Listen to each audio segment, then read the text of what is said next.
The only Gazans that you hear and see supporting Hamas are on Al Jazeera.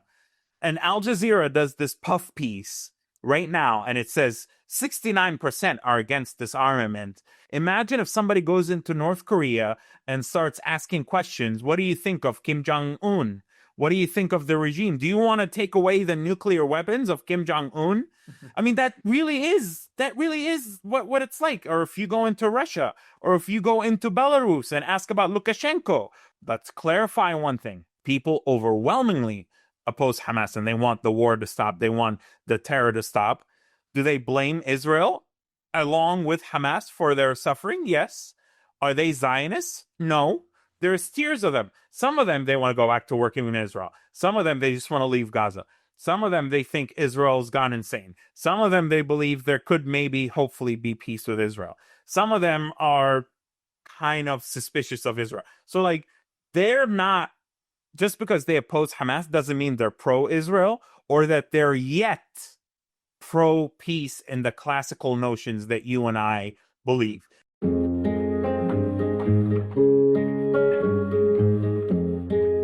This is East to West. I'm your host, Balig Sladeen, and in this episode, we explore what do Palestinians really think?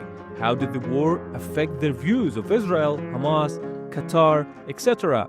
And to talk about that, I'm happy to have Ahmed Fouad Alkhatib, who is a Palestinian-American, Gaza native, an activist and blogger. Ahmed is also a senior fellow at the Atlantic Council and the head of the Real Line for Palestine at the Atlantic Council. Hello, Ahmed. Hello, nice to speak with you. Ahmed, we really wanted to talk to someone who also can talk from experience, have relatives and people in Gaza and sources from Gaza, and also someone that maybe lives in the West and can speak to the West, can speak to Israelis as well about what is happening there actually, what do people think there in Gaza, and how did the 2 years that just passed actually affected the public opinion, the perception of many things about this conflict. And maybe let's start with a general question. What are you making of the last 2 years? Well, it's been a complex and a painful and a tough and difficult time in my life and time for many Palestinians across the spectrum, certainly those from Gaza. And then there are subsets of the Palestinian community, particularly those living outside of Gaza with families still in. On the one hand, you're trying to be supportive of your loved ones. On the other hand, you're also just as emotional as everybody else, and you're taking in all this information. You're trying to figure out what's happening, how to move forward.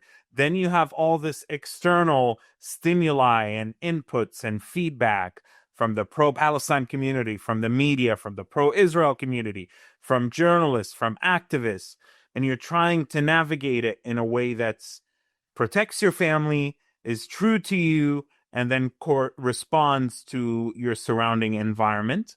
And so what I have learned, one of the many things that I have learned, I should say, in over the past 2 years is that a lot of Palestinians, when they speak, when they act, when they make statements, if you will, when they analyze, when they react, when they respond to the events taking place in Gaza, it really isn't just about themselves that they're speaking. They're not speaking about how they themselves only feel, but they're somewhat trying to speak on behalf of or for other people.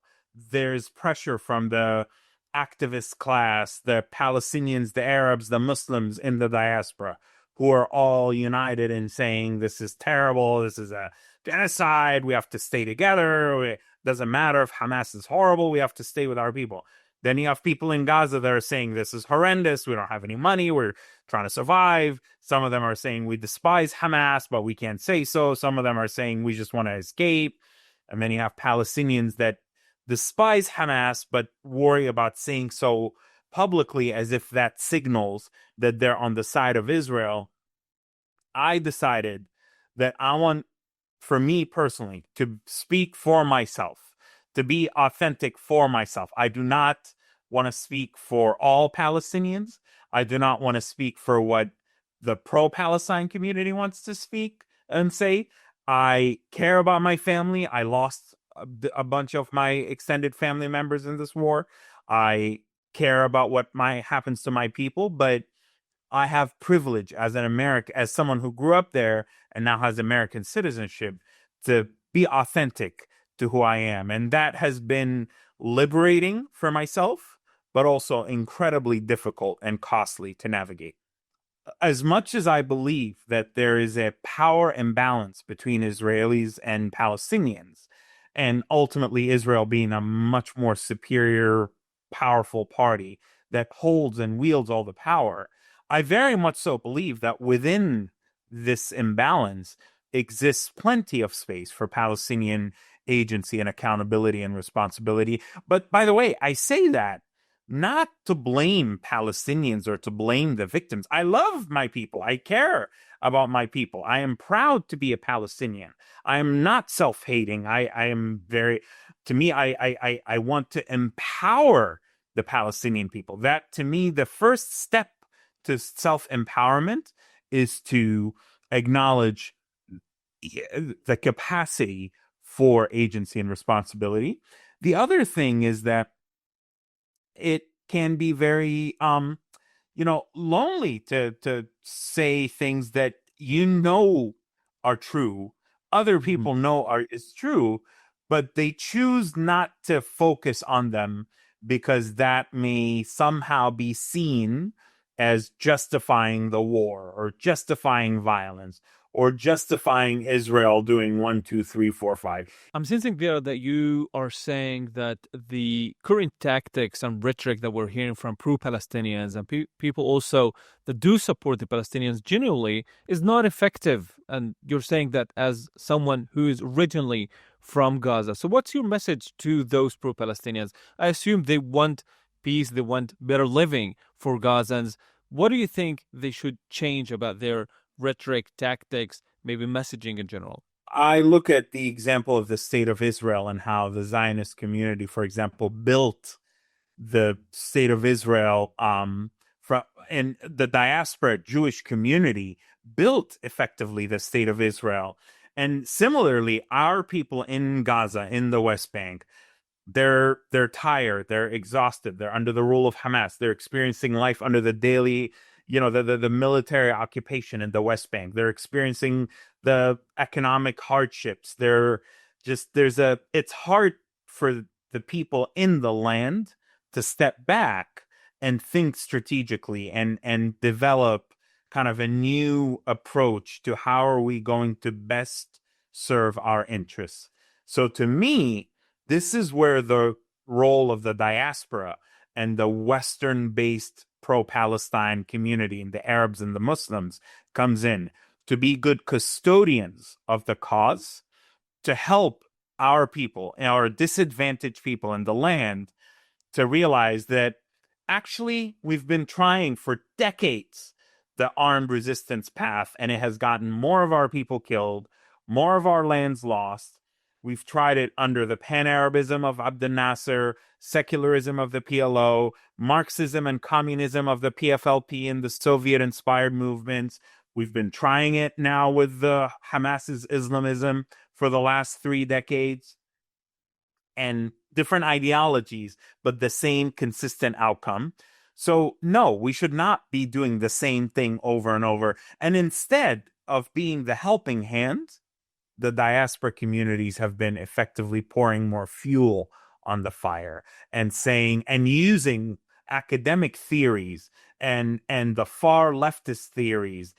I call it critical Palestine theory after the critical race theory, to say that anything that Palestinians do is justified because they're all oppressed and it's all settler colonialism and Zionism is racism, and just perpetuating the same cycles and the feedback loop that never gets broken. And that's what I wanted to challenge people on and say, listen, we need to actually do the opposite of that. We need to show our people that what Hamas did on October 7th was catastrophic. It was immoral. It was a bad decision. You knew that it was going to elicit a horrendous counterreaction. I'm ashamed that Gaza's affiliated and associated with the worst single-day attack on the Jewish people since the Holocaust. That is a horrible record that our people should not own. And finally, that like this is not, I mean, there are legitimate Palestinian grievances, the historic that we have. And I think there are problems with the current discourse of the Israeli government, but this is by no means, this empowers the fringes on the far right. It does not empower the moderates in Israel, and it does not bridge the gaps that our two peoples have. And that's what I've been on a mission to try to challenge over the last 2 years. I guess you agree with me on that, that what is shaping the perspective and the opinion of the Palestinians in the diaspora, the Westerners in general, is also the reporting, the media reporting, and also the NGOs, the UN, and many bodies that get involved or got involved in this conflict. So, what role do you think these organizations play? And is this role even, could be considered positive or actually it's negative? What do you think about this? I think that's a very key point to highlight. And I appreciate that you brought it up in the sense that a lot of what is said about Palestinians is not said by Palestinians themselves. A lot of what Palestinians are kind of represented by is stuff that began in the West. It's stuff, just like the one state solution, for example, the idea that you can have a singular state. That was you will never meet a Palestinian in the land who will organically tell you that I believe there should be a one state solution. There should be no Israel or Palestine. It should just all become one country for the two people. But there are a lot of the information, a lot of the sentiments, a lot of the activism, a lot of the journalism, a lot of the advocacy is not organic to the Palestinian people. It is the conglomeration of Western media, Western academia. Arabs certainly have had interference in Palestinian affairs historically. I mean, you've had pan-Arabism of Nasser. You've had historically, or contemporarily, you have the state of Qatar, this tiny oil sheikdom that has been pumping billions into pro-Islamist propaganda, anti-Israel, pro-resistance, anti-Palestinian Authority, anti-peace and coexistence, anti-Abraham Accords, pro-Al-Qaeda, anything that destabilizes the Middle East and promotes this horrendous expansion of an Islamist mutation across the region. And so Palestine and the Palestinian cause and people, historically, but especially over the past, I would say, decade or so, and really the last 2 decades, but the past decade in particular, as Western society has also devolved into far leftist ideologies, it has become the dumping ground for political ideologies, for academic theories, for channeling this post-colonialist era in which Israel has been identified with the white, Euro, Western-centric post-colonial order that must be dismantled. And if somebody wants to have that as an academic theory, I'm not out there policing the academic world. People can have whatever opinions they want to have, even if I find them disagreeable. My issue, however, is that when they bring that discourse to the Palestinian people in the West Bank who are facing settler violence, and they're being told there will never be peace with Israel because what the settlers are doing right now is part of the old, white colonial blah, blah, blah, blah, blah, blah, blah. What the Gaza war right now is happening is because Zionism 150 years ago said we want to wipe out all the natives. Like that lessens incentives, that plants seeds in a lot of Palestinian heads and minds that says, yeah, there will never be peace with Israel. We should never moderate because Israel is inherently uninterested in peace. So when I come along with my idea, and so do many, by the way, I'm far from being alone. I might be uniquely outspoken, but I am not. There are numerous Palestinians, numerous Ahmeds who are interested in peace, who are, I'm far from the first or the last or the only ones. And I always have to make sure that that is clearly understood.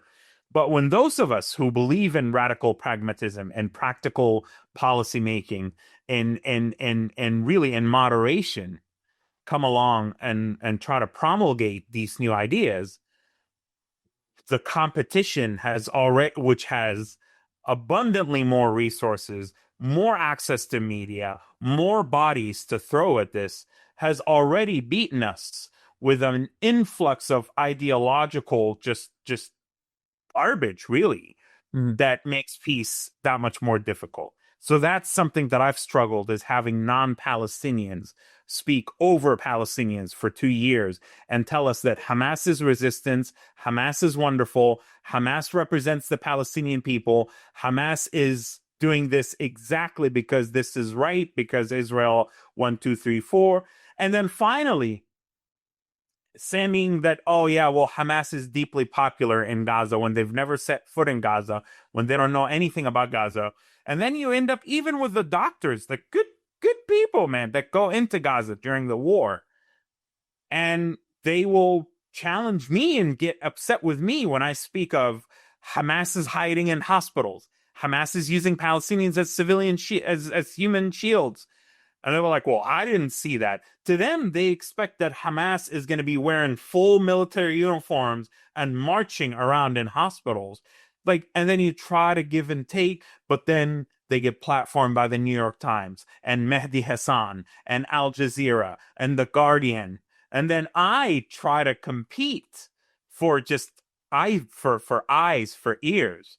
And the New York Times tells me, well, actually, you're not really representative of the Palestinian views. And I'm like, I'm sorry.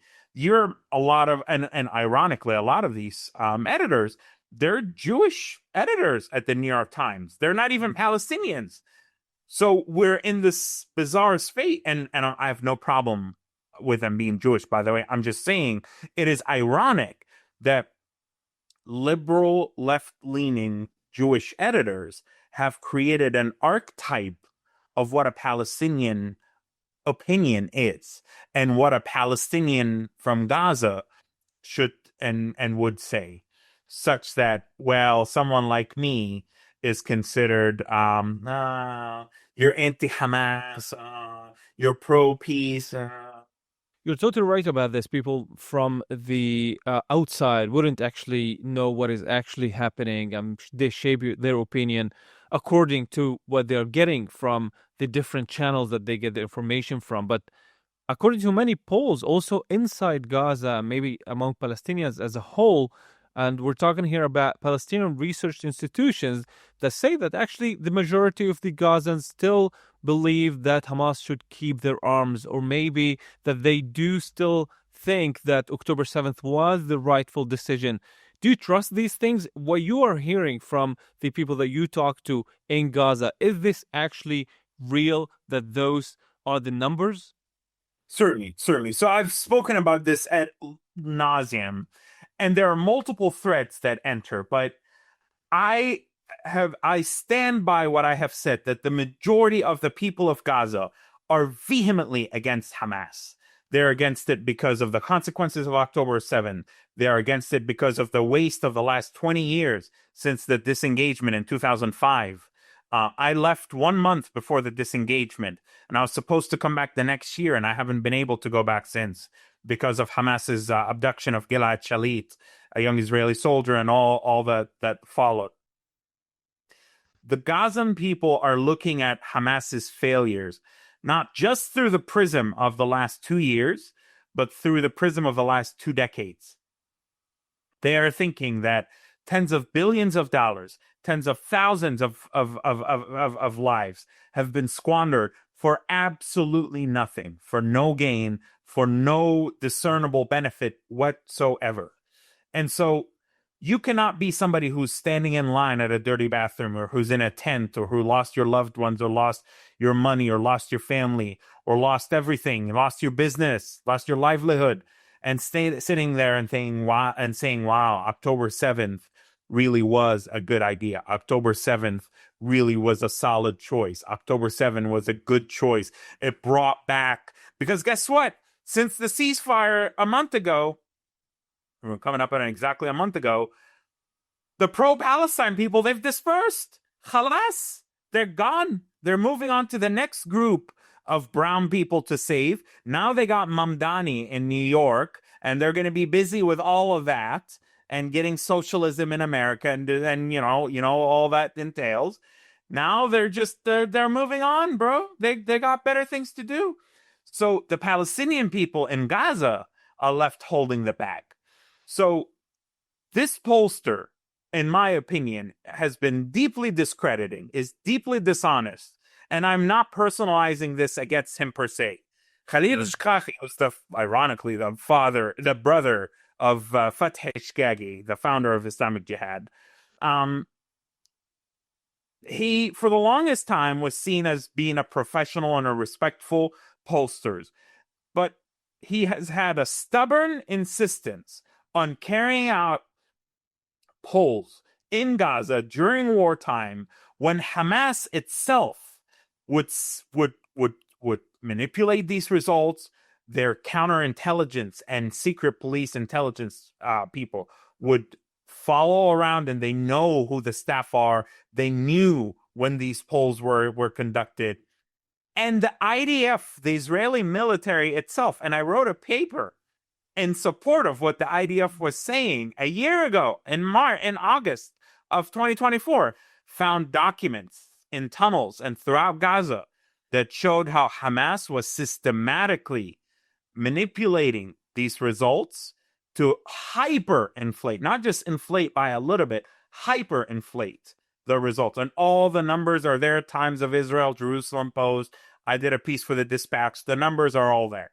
The IDF says this guy's polls have been discredited. Hamas is manipulating the numbers. Gazans across the board, anecdotally and otherwise, they're saying the only Gazans that you hear and see supporting Hamas are on Al Jazeera. And Al Jazeera does this puff piece right now, and it says 69% are against disarmament. You cannot. Gaza is like North Korea. Imagine if somebody goes into North Korea and starts asking questions. What do you think of Kim Jong-un? What do you think of the regime? Do you want to take away the nuclear weapons of Kim Jong-un? I mean, that really is what it's like. Or if you go into Russia, or if you go into Belarus and ask about Lukashenko, or if you go into different regime areas, or before Assad fell, if you go into Damascus before the Assad regime fell. So that's what I'm saying. Now, let's clarify one thing. People overwhelmingly oppose Hamas, and they want the war to stop. They want the terror to stop. Do they blame Israel along with Hamas for their suffering? Yes. Are they Zionists? No. There's tiers of them. Some of them, they want to go back to working in Israel. Some of them, they just want to leave Gaza. Some of them, they think Israel's gone insane. Some of them, they believe there could maybe, hopefully, be peace with Israel. Some of them are kind of suspicious of Israel. So, they're not, just because they oppose Hamas doesn't mean they're pro-Israel or that they're yet pro-peace in the classical notions that you and I believe. So that's where it's going to take time. It's going to take trust-building measures on both sides. It's going to take some de-radicalization. It's going to take improving their standard of living. It's going to just give them their basic. Let's uplift them on the Maslow hierarchy of needs. Let's bring them up a little bit more than just being in a tent with no sewer and no water. And then I feel confident that we can inch our way without assuming that we get rid of Hamas. I feel confident that Gaza can go and head in a radically different direction. You just mentioned the word de-radicalization, and this word has been thrown around for months now, and even since the beginning of the war. I mean, this is Israel's goal to reach a certain point where Palestinians in Gaza and also in the West Bank wouldn't actually think about attacking Israel in the future. But do you think this is realistic? Do you think that this can actually be happening in the near future? I think there are elements of it that are entirely realistic, but there are two things to get out of the way real quick. De-radicalization is often brought up in counterterrorism in a security context. I have a degree in intelligence and national security. Um, De-radicalization is often brought up in a negative context. Like, I'm here, you're there, you're radical. Ooh, you stinky radical. Let me de-radicalize you. Yuck. And so what I have been saying behind the scenes, above ground, in front of media, in front of everybody, is we need to shift the mode and the energy and the framing of de-radicalization, not as this like yuck, but as something that's empowering, something that is positive. Maybe we can call it changing the narrative for a more effective narrative to stability and peace in the region. Like, to me, it's like when I was learning English, because Arabic is my first language. Still, I don't have an accent. I hide my accent. But I one of my English teachers early on said one of the best rules in English is show, don't tell. So don't tell me about de-radicalization. What I mean is not just what we call it, but I want to frame de-radicalization as something empowering, uplifting. I want to uplift your life from being aid dependent, from being a perpetual refugee needing to live on UNRWA, and we'll come to that in a second. I want to change your reality.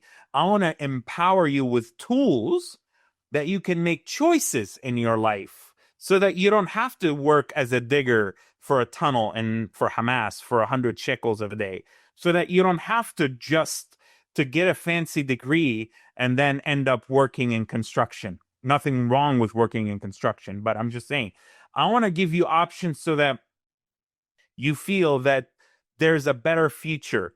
I want to give you a pathway so that you feel that you're invested in the success of this whole society. If all of a sudden you go from being aid dependent to you have a little bit of money in the bank, you're like, oh, I don't want war or violence or Hamas or Islamic Jihad to compromise that. I want stability for my business, for my son to come and take over the business, etc.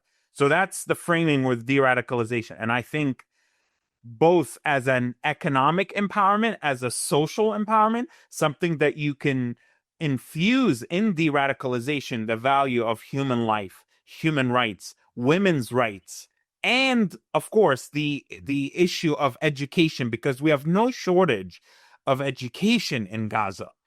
But and I would actually contend that most of the official curriculums, I'm not talking about kindergarten, I'm talking about the official curriculums, they don't outright teach like go kill Jews, go murder Jews, you're going to have the whole land.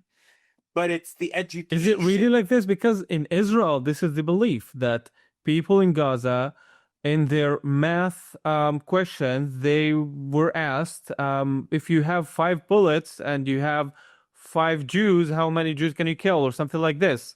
Like that's not what it is. This is where in Israel, with respect to my Israeli friends and brothers and sisters, they take like a kernel of truth and they exaggerate it out of proportion. I know I have a brother that lives in Gaza. My mom was a math teacher in Gaza.